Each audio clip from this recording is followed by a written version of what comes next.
नमस्कार दोस्तों, आपका स्वागत है। आज हम किताब का रिव्यू करने वाले हैं दोस्तों। और ये जो किताब है हाल ही में बहुत ही फेमस जो हुई किताब, उसके बारे में हम बात करेंगे। और वो ये है विक्रम संपत जी की लिखी हुई सावरकर ऐसे नाम की।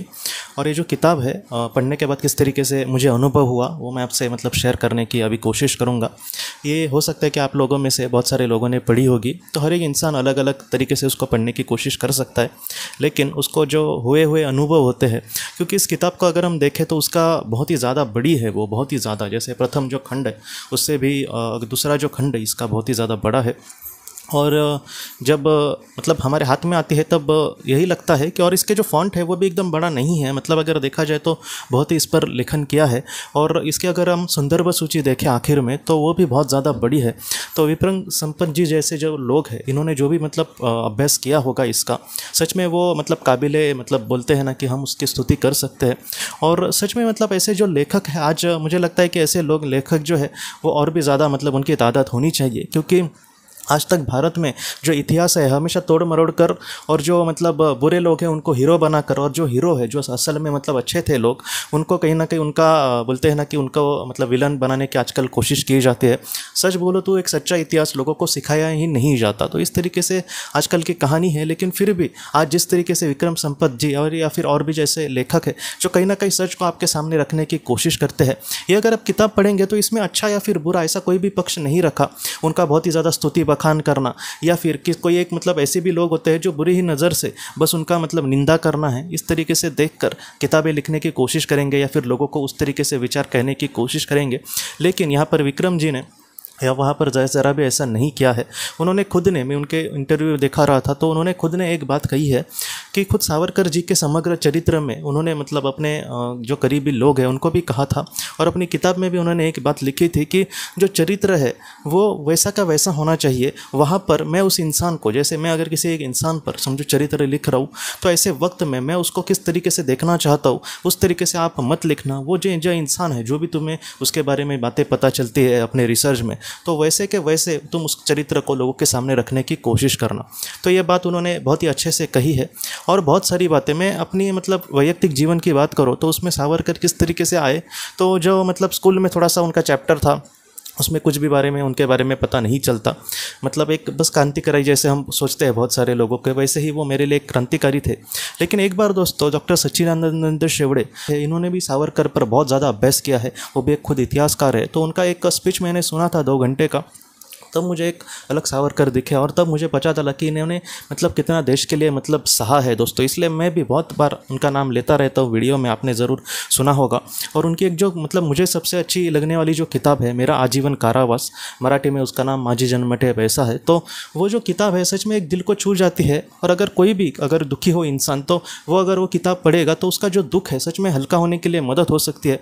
अभी भी ये जो विक्रम जी की किताब है, तो इसको भी पढ़ते समय बहुत बार मैं अपने बारे में सोच रहा था कि हम अपने जीवन में, मैं अपनी बात कहूँ तो छोटे मोटे दुख आने के बाद एकदम टूट जाना वगैरह ऐसे होता है। लेकिन इन लोगों के सामने कितने बड़े बड़े दुविधाएं आई। बहुत ही कम उम्र में अनाथ हो जाना, माता और पिता का चले जाना, उसके बाद अपने स्वराज्य के लिए लड़ना, स्वतंत्रता के लिए लड़ना। ये जो बात है सच में बहुत बड़ी है दोस्तों। ये जो बात है हम सबको बहुत कुछ सिखाती है। बहुत ही कम एज में उन्होंने एक शपथ ली कि मैं अपने देश के लिए सशस्त्र क्रांति करूँगा और देश को स्वतंत्र करने की कोशिश करूँगा। एक एक कम उम्र में ऐसे हम कितनी बातें एक संकल्प लेते हैं, आपको भी पता होगा। जैसे 31 जो दिसंबर है उसको बहुत लोग ऐसे मजाक में संकल्प दिन कहा जाता है उसको, कि उस दिन कोई संकल्प लेता है कि 1 तारीख को मैं ये करूँगा, 1 तारीख से ये करूँगा, लेकिन कोई भी ज़्यादातर कुछ करता नहीं। 4-5 दिन किया और उसके बाद में जैसा चल रहा है वैसे चल रहा है ऐसे। तो लेकिन एक एक लड़का जिसको एकदम बहुत ही ज़्यादा समझ है, उस वक्त में ऐसा ही हम नहीं कह सकते, क्योंकि धीरे धीरे जैसे हम 25-30 साल के होते हैं तब दुनिया का एक अलग अनुभव हमें आता है। पहले बचपन में वो नहीं आता। लेकिन सावरकर जी ने ऐसे वक्त में जहाँ पर हमें पूरी तरीके से समझ भी नहीं होती, वैसे वक्त में उन्होंने शपथ ली और उस शपथ को आखिर तक उन्होंने निभाने की कोशिश करी है दोस्तों, एकदम ज़िंदगी आखिर तक दोस्तों। तो ये जो बात है सच में हमें बहुत कुछ सिखाने वाली है। इनका जो अंडमान का पर्व है वही सब कुछ हमें सिखाने वाला है, क्योंकि जहाँ पर कैदियों को फांसी दिया जाता था उसके ही बराबर सामने की जो कोठरी थी वो जानबूझ को उसको दी गई थी, उनको दी गई थी। ताकि वो कहीं ना कहीं इन सारी चीज़ों से पागल हो जाए या फिर उनको इसकी बहुत ही ज़्यादा पीड़ा हो। और इनकी जो कर्तव्यता थी दोस्तों, बहुत लोगों को ये भी लगता है कि आखिर वो कौन थे। वो इतने बड़े थे दोस्तों कि जो हमारे देश के लोगों ने उनकी स्तुति की है या फिर उनके जो बड़प्पन मतलब कहने की कोशिश की है, उनका जो शौर्य है उनको कहने की कोशिश करी है, उसकी तो आप बात ही छोड़ दो। लेकिन ऐसे अंग्रेज़ी अधिकारी, जैसे अंडमान में जब वो शुरुआत में थे तब एक अंग्रेज़ी अधिकारी वहाँ पर बहुत बड़े आए थे और उनको सावरकर जी को देखकर वहाँ पर बहुत ही ज़्यादा बुरा लगा, क्योंकि वो बहुत ही बुरी कंडीशन में वहाँ पर थे और वहाँ पर कोल्हू ऐसे मतलब ऐसे उसको धक्का मारना होता था, जैसे मतलब भारत में जैसे वो जो काम है उस वक्त बैल करते थे वैसा काम वहाँ पर उनको कराया मतलब दिया जाता था ज़बरदस्ती। तो वो जो सारी चीज़ें हैं वो देखकर उस अंग्रेज़ी अधिकार को मतलब सावरकर जी को देखकर बहुत ही ज़्यादा बुरा लगा। तब उसने एक बात कही है कि मुझे सच में बुरा लग रहा है आपकी ऐसी कंडीशन देखकर कि वो ये मतलब तुम्हारे मन में आया कि मैं देश के लिए कुछ करूँ। तुम एक कहीं ना कहीं अच्छी ज़िंदगी जी सकते थे। मैं तुम्हें जानता हूँ, तुम सच में बहुत ही होशियार हो, तुम्हें एक सरकारी बहुत ही ऊँचे दर्जे की नौकरी भी आराम से मिल सकती थी, लेकिन मुझे ऐसे इंसान को आज इस तरीके से देखना बहुत ही ज़्यादा बुरा लग रहा है। तो ये जो बात है दोस्तों, मतलब उनकी काबिलियत, उनकी जो होशियारी थी कितनी थी दोस्तों। देखो, एक बड़ी नौकरी आराम से उनको मिल सकती थी, लेकिन फिर भी ये सब को छोड़ के, मराठी में बोलते हैं कि ज़िंदगी की होली करके, मतलब क्या कि अपना ज़िंदगी का सब कुछ न्यौछावर करके खुद का घर अंग्रेज़ों ने मतलब उसको जब्त कर लिया। खुद एक ऐसी कंडीशन थी दोस्तों कि उनके घर पे मतलब जो पुरुष इंसान थे, मतलब जो मर्द थे वो जेल में थे और बाकी घर पे बस बच्चे और उनकी पत्नियां बची थी और उनको भी मतलब कोई भी शह देने के लिए तैयार नहीं था, अड़ोसी पड़ोसी। और घर से निकल कर जो बैल वगैरह रहते ऐसी भी जगह पर उनको रहना पड़ा। मतलब आप सोचिए दोस्तों कि एक देश के लिए इंसान कितना मर मिट सकता है। आज भी मुझे सच में बुरा लगता है कि एक अलग ही इमेज लोगों के सामने उनकी फैलाई जाती है वो बस। और इसका एक ही कारण है कि आखिर में जैसे मतलब जब रत्नागिरी में उनको मतलब जैसे बोलते हैं ना कि होम अरेस्ट वैसे रखा गया था, पूरे एक ज़िले तक ही आप सीमित रह सकते हो और राजनीतिक कोई भी कार्य में आप सहभागी नहीं होगे, इस मतलब शर्त पर उनको जब छोड़ा गया था तब उन्होंने जो भी मतलब सामाजिक काम किए ये सच में मतलब बहुत बड़े हैं। उनके मतलब अंदर एक बस एक क्रांतिकारी नहीं था बल्कि एक इंसान भी था, और वो जो इंसान था वो जात पात इन सारी चीज़ों को ना मानने वाला था। वो एक हर एक इंसान को उसका मतलब इंसान का एक दर्जा मिलना चाहिए, उस तरीके से उन्होंने बातें करी। तो उनके जीवन में जो आज उनको विलन ठहरा जाता है वो बस एक ही कारण से, क्योंकि वो एक हिंदू संगठक थे। उस वक्त जो उन्होंने मतलब बातें देखी कि किस तरीके से लोगों को कन्वर्ट किया जा रहा है ज़बरदस्ती या फिर लोगों के अज्ञानता का फ़ायदा उठाकर, तो ये जो सारी चीज़ें उनको अच्छी नहीं लगी और उसके बारे में उन्होंने अपना मतलब कुछ पक्ष रखा। या फिर उन्होंने भी जो लोग ऐसे मतलब कन्वर्ट हुए थे, अगर उनकी इच्छा हो तो फिर भी उनको अपने धर्म में फिर से लेने की कोशिश करी। तो ये जो बातें हैं वही कुछ लोगों के मन में खल जाती है। जो ज़बरदस्ती कन्वर्ट वगैरह करते थे उनके बारे में वो कुछ नहीं कहेंगे, लेकिन जब सावरकर जैसा नाम आएगा तब उनको एकदम एलर्जी हो जाती है। लेकिन इन सारी चीज़ों में भी उन्होंने जो देश को किया, देश के लिए किया दोस्तों, वो हम कभी भी मतलब भूल नहीं सकते। तो ये जो किताब है सच में बहुत गहरा प्रभाव हम पर डालती है, सच में बहुत बड़ी है और बहुत ज़्यादा इस पर रिसर्च किया है।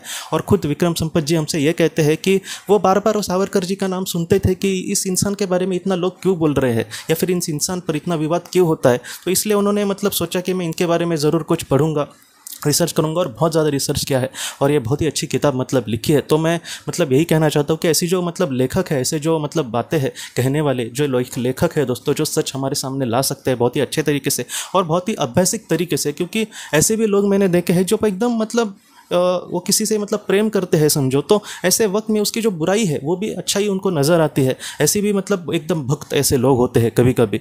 जैसे हमारे देश में कुछ ऐसे भी क्रांतिकारी या फिर ऐसे भी लोग होकर गए जिन्होंने एक बड़ा कोई योगदान तो दिया नहीं, लेकिन फिर भी वो एक कितने बड़े क्रांतिकारी थे, या फिर उनका ही मतलब पहले कैसे प्रधानमंत्री बनने का ये था वगैरह, इस तरीके से बातें कहा जाती है।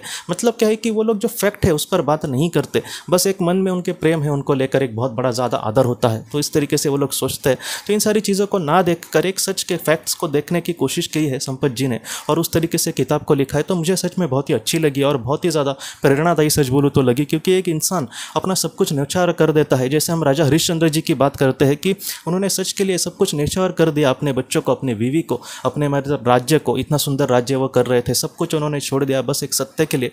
वैसा अगर हम सावरकर जी के बारे में बात करें तो बस अपने देश के लिए सब कुछ उन्होंने न्यौछावर कर दिया और कहीं ना कहीं एक क्रांतिकारकों के एक मुकुटमणि बनकर वो रहे। ऐसे मतलब सावरकर जी को सच में मतलब शतशाह नमन। और ऐसी जो बातें हैं, ऐसे जो क्रांतिकारी जो जो बड़े बड़े होकर गए दोस्तों, अगर हम बात करें चापेकर बंधु की या फिर मास्टर दास सूर्य सेन की, जिनके बारे में ज़्यादातर लोगों को पता नहीं होता, तो इनका भी ऐसा एक सखोल बहुत ही अच्छे से चरित्र मतलब ऐसे जो लेखक है वो हमारे सामने लाए। यही मैं मतलब दरख्वास्त करूँगा ऐसे लोगों को, क्योंकि सच में बहुत ज़रूरी है यह आज हमारे जैसे लोगों को, जिनके सामने एक बड़े मतलब ऐसे प्रेरणादायी लोग होने चाहिए। आज हम जब बच्चों को पूछेंगे कि उनके आदर्श कौन है, तो वो ज़्यादातर जो टीवी एक्टर वगैरह होते हैं उनके नाम लेते हैं, लेकिन ये जो सारी चीज़ें हैं अब बदलनी चाहिए। और मेरे आदर्श कौन, तो अब्दुल कलाम जी, सावरकर जी, या फिर तिलक जी, या फिर सुभाष चंद्र बोस जी, तो ऐसे कहीं ना कहीं हमारे मुंह पे नाम आने चाहिए। और ये जो काम है ऐसे महान इतिहासकार मतलब कर सकते हैं, संपत जी जैसे जो बहुत ही अच्छे से मतलब एक अभ्यासपूर्ण ढंग से हमारे सामने बातें रख सकते हैं दोस्तों। तो संपत जी को या सावरकर जैसे मतलब जो महान क्रांतिकारी है, इनको मतलब सच्चा नमन करके आज हम वीडियो का एंड करते हैं दोस्तों। तो दोस्तों हम अपने वीडियो में मतलब अगले वीडियो में मिलते हैं। आप अपने परिवार का ख्याल रखना। आपका बहुत बहुत धन्यवाद।